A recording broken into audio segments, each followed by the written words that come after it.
49 అంటే సంతానం, 49 అంటే సంతోషం. 49 ఆంధ్రప్రదేశ్, తెలంగాణ.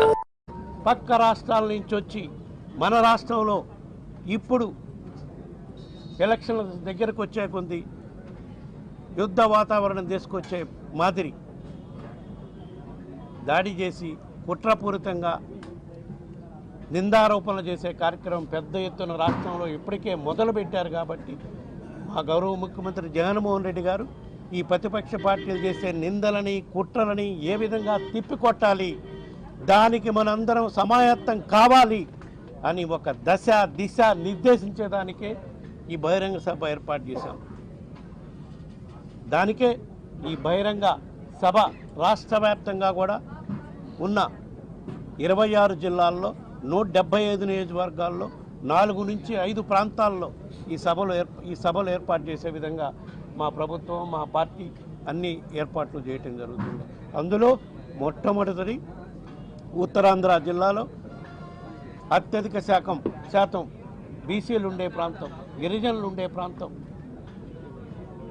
ఈ ప్రాంతంలోనే మా ప్రభుత్వం అధికారంలోకి వచ్చినప్పటి నుంచి కూడా ఏ విధంగా పెద్ద ఎత్తున అభివృద్ధి కార్యక్రమాలు కూడా చేపట్టామో అవన్నీ కూడా ప్రజలకు మరొక్కసారి తెలియజేసే విధంగా ఈ సభ నిర్వర్తించి, ఈ సభ ద్వారా కార్యకర్తలు ఒక దశ దిశ నిర్దేశం చేసి మనందరం కూడా ఈ ప్రతిపక్ష పార్టీలు ఈ పక్క రాష్ట్రాల నుంచి వచ్చి ఎలక్షన్ టైంలోనే వచ్చి మన మీద కుట్రలు నిందారోపణలు చేసే దుష్ప్రచారం చేసే వాళ్ళని ఏ విధంగా తిప్పికొట్టాలని కూడా గౌరవ ముఖ్యమంత్రి జగన్మోహన్ రెడ్డి గారు నిర్దేశిస్తారు. కాబట్టి ఈ సభలో పాల్గొనే ప్రతి ఒక్క కార్యకర్త కూడా మళ్ళా రేపు ఈ రాష్ట్రంలో జరగబోయే ఎన్నికల్లో జగన్మోహన్ రెడ్డి గారే ముఖ్యమంత్రి అయ్యే విధంగా మీరు ప్రతిపక్ష పార్టీలు నాయకులు చేస్తున్న కుట్రలు పన్నుతున్న కుట్రలకి తిప్పికొడటానికి సిద్ధంగా ఉన్నారు అని చెప్పే విధంగా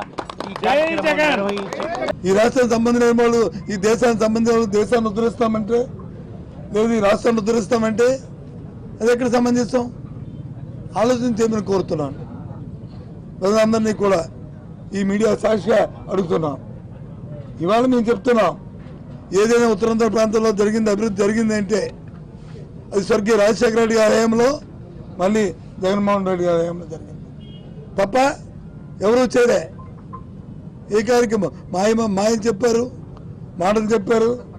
మరి ఇవాళ మళ్ళీ వచ్చి తగ్గుదమ్మా అంటూ మళ్ళీ నాకు ఇంకో అవకాశం ఇవ్వండి, మళ్ళీ నేను సరిదిద్దుకుంటాను. ఏడు సరిదిద్దుకుంటారు? ఇంకో 20-30 సంవత్సరాలు మళ్ళీ వెనక్కి వెళ్ళిపోయిన పరిస్థితులు.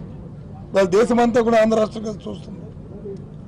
అవరా ఎలా చేస్తున్నారు ఈ కార్యక్రమాలని, ఎలా చేస్తారు ఈ సంక్షేమాన్ని, ఎలా చేస్తారు ఈ అభివృద్ధిని. ఏ ఒక్కరు తీసుకున్నా, అటు విద్యను తీసుకున్నా, వైద్యం తీసుకున్నా, వ్యవసాయం తీసుకున్నా, ఏ ఒక్క కార్యక్రమాన్ని తీసుకున్నా ఇంత పెద్ద ఎత్తున ఏ రకంగా చేస్తున్నారని చెప్పి దేశం యావత్తు ఇవాళ ఆంధ్ర రాష్ట్రం కలిసి చూస్తుంది. దానిలో ఇంతకుముందు ఏ రాష్ట్రాల్లో పోడేవారు, ఏ గుజరాత్నో లేకపోతే ఏ కేరళనో లేకపోతే ఏ ఢిల్లీనో చెప్పారు. ఇప్పుడు అలా కాదు, ఆంధ్ర రాష్ట్రం కలిసి చూస్తున్నారు. ఇప్పుడు అందరూ కూడా ఆంధ్ర రాష్ట్రంలో ఏ విధంగా జరుగుతుందో వెళ్ళి పర్యవేక్షించి రమ్మని చెప్పి అధికారుల్ని, మరి పై రాష్ట్రాల అధికారులని, పై రాష్ట్ర మంత్రులు ఇవాళ వచ్చి ఆంధ్ర రాష్ట్రం కలిసి చూస్తున్నారు. ఇప్పుడైనా ఇలాంటి ప్రక్రియ జరిగిందా ఆలోచన చేయమని కోరుతున్నాం. కాబట్టి ఇవన్నిటికీ ధీటుగా రేపు ముఖ్యమంత్రి గారు ఆయన మా కేడర్ అంతటినీ కూడా, మా కార్యకర్తలందరినీ కూడా, మా నాయకులందరినీ కూడా సమన్వయం చేస్తూ ఓ సందేశాన్ని మా అందరికీ ఇచ్చి మాలో ఉత్తేజాన్ని నింపడానికి ఆయన వస్తున్నాం. ఈ నేపథ్యంలో ఈ పెద్ద ఎత్తున చేయడానికి ఇప్పుడున్న మీ నాయకులందరం కూడా ఈ పెద్ద ఎత్తున జరగడానికి మేము మా వంతు ప్రయత్నం చేస్తున్నాం. తప్పకుండా ఈ సభ సక్సెస్ అవుద్ది. ఇందులో ఏ విధమైన మరి సందేహాలు లేదు. దీనికి మరి భగవంతుడు కూడా, వరుణదేవుడు కూడా సహకరిస్తాడు. ఇది సాయంత్రం సమయం, ఈ సమయంలో దీనికంటే 1 గంట ముందు ఈ సభ ఇదే ప్రాంతంలో ఇక్కడే సభ జరుగుతుంది.